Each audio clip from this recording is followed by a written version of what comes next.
My name is Adam Nagaya.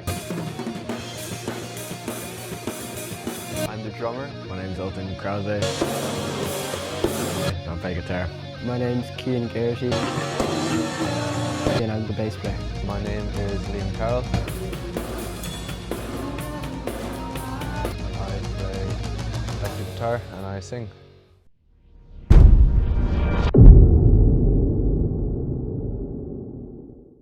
How I got into music is when I used to listen to CDs with my dad. He once stuck on Nevermind by Nirvana, and I remember I was listening, I was like, oh, I love this so much, and I just decided to pick up guitar and gone to that way.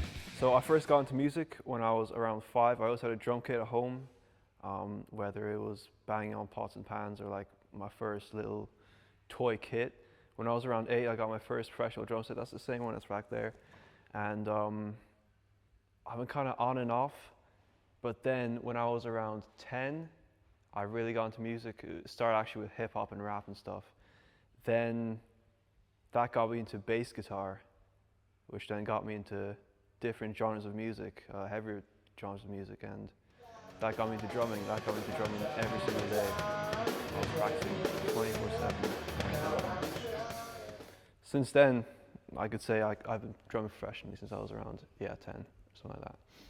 So I originally met Adam and Ciaran in a School of Rock summer camp in 2022,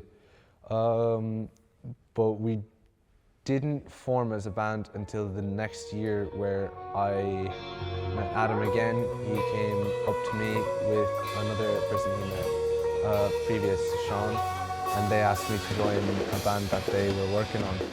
I was originally hesitant because I was in another band at the time, but I did join, and yeah, I'm glad I did because it's been turning out very well. I can't tell you how I feel, how long will this last? I believe it in my head, I just want to go to bed, the rest of me is dead, feel like I'm wrapped up in a cat, memories of my bed. The name Talllon, the night before our first gig in Tully's-Kinvara, we had no name for the band. We've been picking one for, I don't know, ever since we started really. I thought of like talon, like a bird's like claws, talon, whatever, I don't know. Just something, I had to write something down. So that morning, the next morning, I got up, I wrote the name on a piece of paper. At the gig, I stuck it on the bass, and since then that was the name. I think 2 L's was taken, that's why there's 3 L's. The highlight for me so far has to be Youth Lates when we played alongside Tellybox. The Music Generation Youth Lates. The Youth Lates. The Youth Lates with Music Generation. I think just the crowd was peak energy, like, and yeah, everyone was having a good time. When you're playing in front of people your own age and who have similar music tastes, it's just an amazing feeling. And when they sing along to your music or the music you're playing, it's just otherworldly. It's brilliant. So for the band, I think one of our main influences is a more punky kind of rock kind of sound, like Green Day, kind of like Foo Fighters, Thin Lizzy and that. Personally, I listen to absolutely every single genre of music. You can name any genre and I can pick out a song that I like from that genre for sure. I try to listen to music that doesn't influence the band's sound too heavily, so I'm not, copying a particular song or anything. So, my favorite band growing up was Slipknot. Right now, Sleep Token with, Eloy Casagrande, Slipknot new drummer. Like he's my favorite drummer right now. So, for myself, I'm just big into Kurt Cobain and Billy Corgan, James Hetfield. For my guitar playing especially would be Muse. I think I based my sound off of Muse as well, the guitar and some of the effects I'd use. I'd say the biggest change would have to be from making the transition from a load of covers to our own originals. Even though now our set is we still have more covers in there, but our originals are gradually building up to hopefully we could play a 2-hour set one day with just originals.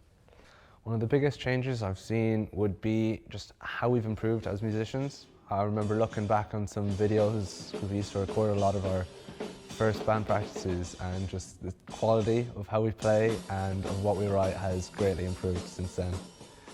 Usually the songwriting process involves Liam coming with come with a riff or even a whole song, and we all learn it, and we put in our own input. And sometimes somebody else comes up with a riff, and we work off of that. My process would be mainly boredom. I remember I wrote a couple songs during like study periods before tests when we had nothing to do and it was just an hour of study and I could not be bothered. Whatever comes to my head, I'd write down on a sheet of paper. It would be edited throughout maybe a couple of weeks, a couple of days, depends on how easy it comes. When I get home, I'd put a melody to it, I'd put chords to it, and I'd bring the idea to the band and we'd build the song up from there. Sometimes it can be lyrics, sometimes I could have a melody or a chord progression stuck in my head and I want to get that there, so I'd write that first. And I'd spend a lot of time then on the lyrics, because the lyrics for me are the hardest thing about writing music. The chords, melodies, that all comes easy. Once you get the lyrics, you're sorted for any song. We recorded our very first single, Memories, in Adam's studio, and we got a mix by Paddy Jordan. And for these two songs, Trapped and Dead Man's Lullaby, we recorded in Sun Street Studio out in tune with Kenny Rav. He's great. He's worked with the likes of Saw Doctors and Eric Ben from Tin Lizzy, and they're national treasures. It was an experience like no other. It's my first time in a professional studio, probably the rest of the boys' first time in a professional studio as well, and it was a great experience putting our songs down onto a computer, like recording them, putting them together and seeing what our songs will sound like. I do also have a studio at home. I sometimes write and record my own things. That's how we recorded our first song, Memories, alongside with Paddy Jordan. You know, sitting down in a professional studio with Kenny, it was great, and we're really happy the songs turned out. I think I've learnt like what to do when you're in a studio and definitely what not to do. I don't think playing like as a group live works for us at all. Well, what we learned was just little tips and tricks, how to like act in a studio, how you're under a little bit of pressure because you don't have all the time in the world. You have a deadline and stick to that. So it makes you concentrate more, just practice a lot more before, and just always be prepared. I feel like we've done well by not letting our creative differences getting into like each other's way. Is it plugged in, yeah? Yeah. Is it plugged in? Is it plugged in? Look at it. And we've done well by staying tight and just listening to each other, bouncing ideas off each other. Were there any times you felt there was one very strong voice in the studio? I think we all had our input definitely of what we think our own instrument should sound like, but to make sure everything was going smoothly, I'd definitely say Adam. I'd say Adam had a lot to say. You just need to be tight with the click and the drums. Because I am. With the click. He was very particular on the sound he wanted. Then just dun dun and then just silence, and then. We all had a good say though on what we wanted and the direction we wanted to go in. Not going to be egotistical, but I think personally I was very picky with each song, how everything sounded. I do not like if something's off. I think that's important. I think someone's got to do it. I would let the boys just sit down, do whatever they want, relax, and I'd take the wheel and I'd, make sure everything's fine-tuned perfect. No, it was a bit off though, it was a bit off. I don't know. Maybe move it back, I think. What'd you say? Like a millisecond. Yes. I trust myself the most with that, and I think whatever I do, whatever changes I make, I know the boys, like there's a 90% chance they will also think that way and also wanted that to be actualized on the track. So yeah, that's my job, I guess. What's next for Talllon is an EP. We're hoping to get that recorded soon and have it out by sometime during the summer. In 5 years, I hope, this may sound crazy, I hope to write and record one of the best Irish rock albums to ever come out of Ireland.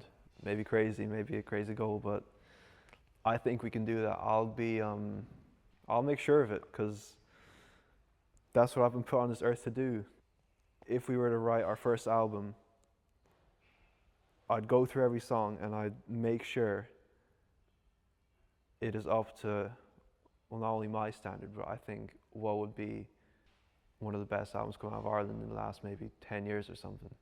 And if it's not, I'd go as far as even scrapping the whole album and just rewriting it from scratch, you know. So What I would do differently is just take your time. What you're writing and what you want to release, don't rush it. If you rush it, it won't turn out to what you want. Concentrate on it. Don't be moving on to other projects. Just make sure you get that done, because I find it harder to finish a song than start a song. Don't rush things, and also if you make any mistakes, don't let it like unmotivate you. Just keep going. Like, For me, what milestone that would make me feel I've made it is if we're at a gig and on stage, I could just see everybody just really enjoying themselves, just really like let all the worries go and having a great time. for me, I think it'd be to play shows outside of Ireland. I really think that's the I made it kind of moment. But I think just releasing more music and like before, just getting a bigger fan base, almost even becoming a household name would be nice. the ultimate goal, Crow Park. I'd take the 3 Arena. Absolutely. No other way.